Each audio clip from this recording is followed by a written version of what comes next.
오늘은 화성시 새솔동에 근린 상가가 경매로 나와서 간단한 입지 분석부터 물건 분석까지 해드리려고 합니다. 이번 영상을 보시고 나면 경매에 나와 있는 근린 상가는 어떤 방식으로 분석하면 되는지 감이 오실 거라고 생각합니다. 바로 본론으로 들어가겠습니다. 2022 타경 72887이고요. 현재 감정 가격은 8억 5,400만원에 나와 있고 최저 가격도 똑같이 8억 5,400만원입니다. 건물 면적은 60.2평이고요. 일단 이런 류의 근린 상가를 볼 때 가장 먼저 해야 할 건 입지 분석이라고 이전 무료 강의 영상에서도 알려드렸는데요. 이 물건도 바로 입지 분석 먼저 해보도록 하겠습니다. 우리의 물건의 위치는 이곳입니다. 일단 이 새솔동이라는 곳의 전체적인 세대수를 계산하셔야 되는데요. 제가 따로 분석해본 결과 전체적인 세대수는 7,000세대 이상급으로 되어 있습니다. 하지만 여기에서 우리가 주의해야 할 점이 하나 있는데요. 우리가 타겟으로 하는 상가를 이용할 만한 사람들의 세대수는 이 전체 세대수인 7,000세대와는 다르다라는 걸 아셔야 합니다. 한마디로 우리가 타겟하는 상가에 몇 세대 정도가 이용을 할지 따로 계산을 하셔야 한다는 소린데요. 자, 그러면 우리의 상가를 이용할 만한 세대수는 얼마나 될지 파악해 보도록 하겠습니다. 첫 번째 수요로 파악되는 리버파크 5차 아파트는 608세대, 스타빌리지 6차 390세대, 대박 노블랜드 2차 426세대, 대박 노블랜드 더 센트럴 3차 872세대, 요진 YCT 680세대, 대박 노블랜드 1차 731세대, 이지 더원 레이크뷰 782세대, 금강 펜트리움 센트럴파크 692세대. 이 세대수를 모두 합하면 5181세대 정도 되고 뒤에 상가 주택까지 합하면 5500세대 정도는 될 것으로 보여집니다. 그렇다면 우리가 방금 조사한 이 5500세대가 이 상가를 모두 이용할 만한 세대수일까요? 아닙니다.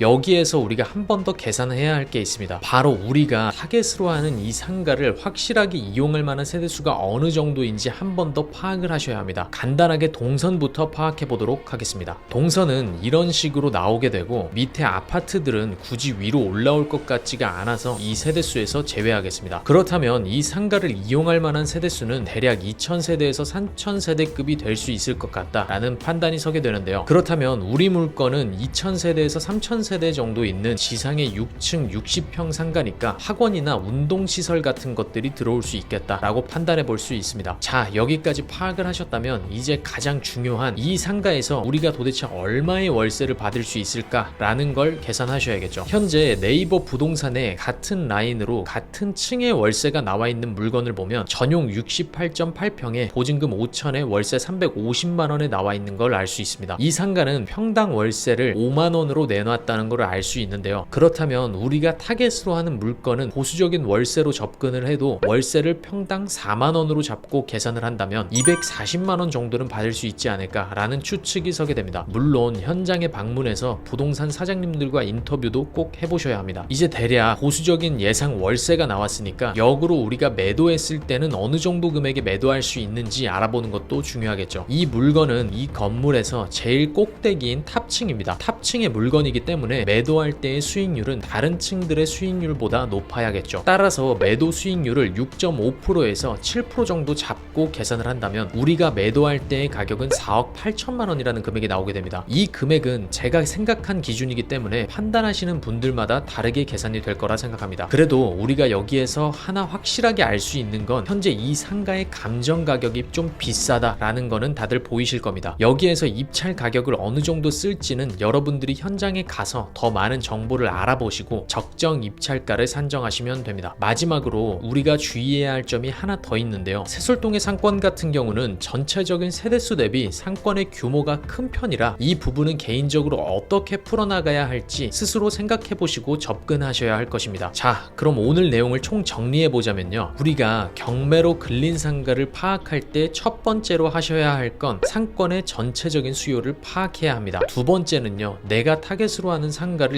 이용할 만한 수요가 어느 정도인지 판단해야 합니다. 세 번째는 주변의 월세 시세가 어느 정도인지 판단해야 합니다. 네 번째는요. 내가 타겟으로 하는 상가는 월세를 얼마나 받을 수 있는지 판단해야 합니다. 다섯 번째는 내가 낙찰을 받고 팔았을 때 얼마를 받을 수 있을지 계산합니다. 여섯 번째는요. 현장에 직접 방문하셔서 더 상세한 정보를 얻고 거기에서 얻은 정보로 입찰가를 산정하시면 됩니다. 제가 오늘 분석한 내용들이 100% 맞다라는 건 아닙니다. 어느 물건이든 100%라는 건 따로 없으니까요. 하지만 근린 상가를 경매로 구입할 때 대충 이런 프로세스로 판단해 보시면 됩니다 라는 걸 알려드린 겁니다. 여기에서 틀린 내용들이 있을 수도 있고 현장에 가야만 알 수 있는 내용을 경우도 분명히 있을 겁니다. 예를 들면 미납 관리비 같은 게 그럴 수 있겠죠. 하지만 이런 간단한 판단 정도는 하시고 여러분들이 현장에 가신다면 아무것도 모르는 상태로 가실 때보다 훨씬 더 좋은 정보들을 얻어오실 수 있을 거라고 확신합니다. 여러분들은 이 상가가 얼마에 낙찰될 거라고 생각하시나요? 여러분들이 생각하시는 입찰 가격을 댓글에 남겨주시면 낙찰 가격에 가장 근접한 댓글을 적어주시는 분에게 스타벅스 쿠폰을 보내드리도록 하겠습니다. 오늘 내용이 도움되셨다면 좋아요와 구독 눌러주시고 앞으로도 좋은 정보 얻어가시길 바라겠습니다. 여러분들의 연봉이 월세가 되는 그날까지 함께 하도록 하겠습니다. 감사합니다.